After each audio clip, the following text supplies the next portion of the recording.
Look at the pyramids. Look at the cross. Look at it. Oh, that's right. It's Holy Week, part 2. All right, this one's a winner. We're geared up, ready to go. Hey everybody, this is Jared, and today we're going through another Daily Devotional, but this time we've got a special guest with us, Monty Barnett, pastor at Clyde FUMC. So thank you so much for joining us today. Thank you very much. Yeah, it's good to kind of talk with you about a special passage, and of course we're in the middle of this sermon series, The Signs of a Renewed Mind. We're in week 5 of that, is that right? I think this is actually 7. So we're coming to a close. Yeah, sorry about that. But I promise you I was listening. I promise you. But it only feels like 5. Yeah, sure. I wish there were another 2 weeks, but alas, right. We're at the end of it. But we've been going through this sermon series. For those of you who are at the church, then you know exactly what that's all about. But we've been talking about this passage out of Romans 12:2, and we're going to read that in just a second, but it really revolves around this idea of the transformed mind, the renewed mind, and kind of also understanding the will of God. And so, do you mind if we read through it? Do you want me to read it, or would you prefer your own translation? Your call. Okay, well then I'll read it. This is Romans 12, starting in verse 2. It says, "Do not conform any longer to the pattern of this world, but be transformed by the renewing of your mind. Then you will be able to test and prove what God's will is, His good, pleasing, and perfect will." And usually I say, "This is the word of God for the people of God." Oh, yeah, and no one responds, right? That's good. But we do it for fun. So, this verse out of this verse out of Romans comes to us in context. It's not just by itself. So, what exactly is the context of either this passage or Romans in general? What's Paul trying to convey to us here? Well, I'm sure in overly simplified terms, I would say that Paul is trying to say throughout Romans, really, be who you are. You know, the Lord has done this incredible work of, you know, there in 10 and 11, they're grafting you into His design for salvation history. And so that means you've got a purpose and a calling on your life. And so live into that. Don't live beneath that. And conforming to the world around us is a great way to live beneath the calling that God has on every one of our lives, I believe, as well. And so I think that Paul here is, he cares about us knowing God's will. And I really believe from this passage and throughout Scripture that the only way to know God's will is to be able to think like God, think like Jesus. And that isn't something we do on our own. We need that transforming work of the Holy Spirit to renew our mind. So is that what it means to have a transformed mind then? Or is there something else there? Well, I do believe that's the ultimate goal, is if we know God's will for our lives or for a situation, then things open up to us that aren't available to us whenever we're just going around blind, groping around in the dark on our own. So I guess what you had said was that I guess if I had to paraphrase what I heard, is that the ultimate goal is that we become more or think more like the mind of God, or the mind of Christ, or however you would articulate that. But I guess in my reading of this, I read, do not conform any longer to the pattern of this world, and that's juxtaposed with but be transformed. So I guess is the antithesis of the world God is in that context, and so is that what transforming of the mind means? There you go. I really believe that. I believe that there's a couple of things going on there. One is that if you're consistent with the patterns of the world, then you probably don't even have the capacity to ask for a renewed mind. While there's a lot of wonderful things about the world, one of the things it's also known for is darkness, and so we are darkened in our minds if we are conforming to the patterns of our world. And there's all kinds of things, all kinds of pressures pressuring us to be conformed. And yet, Paul here, and I believe Jesus himself, is offering an invitation to be transformed, to be made like Christ in our thinking. Again, what's heavy on my heart with this is that we have a renewed mind that transforms our whole lives, that eventually has an impact in the community around us. So I really believe that renewed minds transform people, and transformed people transform town, cities, our communities. So.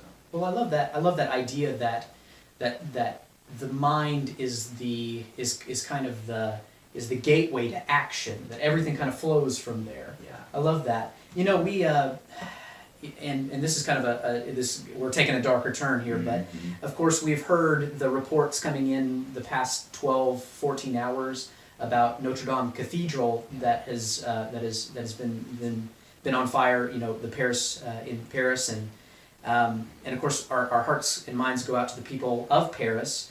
But what really strikes me in this Lenten season is this idea that it was a place of learning. The church used to be, central in the learning process. It was a hub for teaching music as well as other disciplines.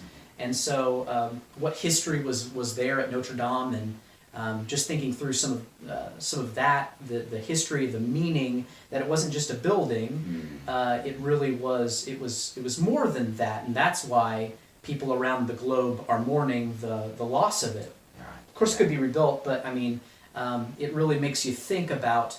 That's why I think this passage is, in my mind, so I don't know, so poignant, especially in this time of Lent, that that there is something about the Word and the church that needs to be central about the mind. There's a connection there somewhere. I don't know if I could fully articulate it, but I guess your point that you just brought up makes me think about that, but it also makes me think about something that you just said, which is that it's a conduit for action in the community. Well, what do you think, just to kind of switch gears a little bit, what do you think is one of a sign, or maybe your favorite sign, for someone who has gone through this process of renewed mind? What can people look for?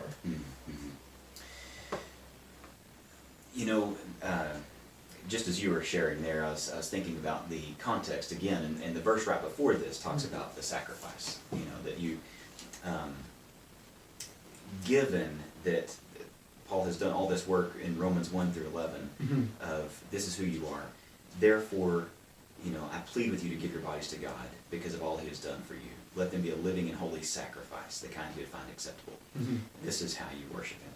And so that sacrifice, I think it is a good Lenten approach to be mindful of how we think, and asking the Lord to give us that mind transplant, give us the mind of Christ.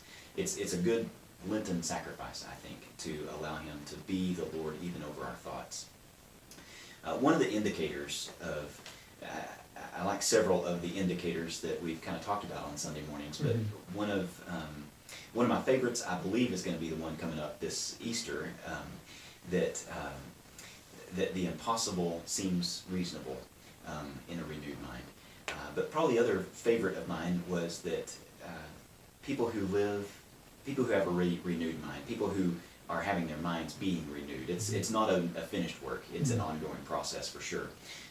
But the renewed mind gives way to hope in all circumstances. That you live in hope. That's your address. And so no matter what comes your way, including like the fire at Notre Dame there, that's a tragic loss. It's a symbolic loss, and so it's hard to get your mind wrapped around all that was lost in 850 years of history there too.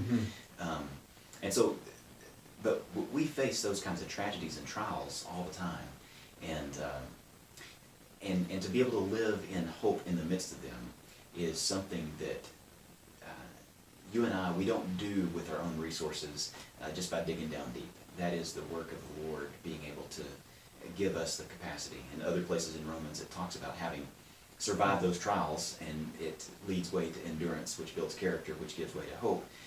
That is all the evidence of a renewed mind there, that you can live in hope even when things don't seem to go your way. I think that's a beautiful message, especially in the world that we live in today. It's like, I don't know, hope is hard to come by some days. Yeah.